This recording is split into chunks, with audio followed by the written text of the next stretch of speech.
不管公车定定过站无停，有学生就用手机甲记录落来，上网络去申诉。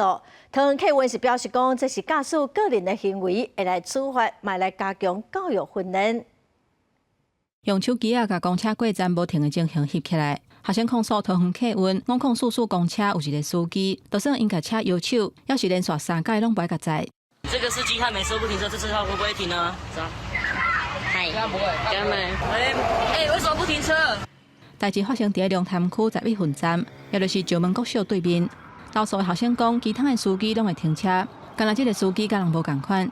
至于讲公车的司机敢会当家己经停靠站，无想要载就跳过人过。有遇过站不停的吗？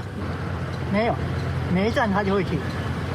根据了解，504公车会驶入去石管局，了后翻头才阁出来。这个司机认为讲，若提早上车，对遐伫对面车牌排队的学生无公平，所以伊过站无停，拍翻头了后才阁倒来载。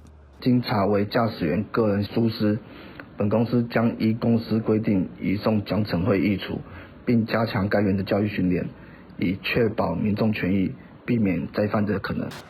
针对民众投诉讲司机有过站无停的情形，桃园客运回应，这是这个司机个人的行为，公司有规定，只要是车牌有人客都爱载，除了会甲这个司机送奖电费来处分，嘛会加强教育训练。公司新闻桃园报道。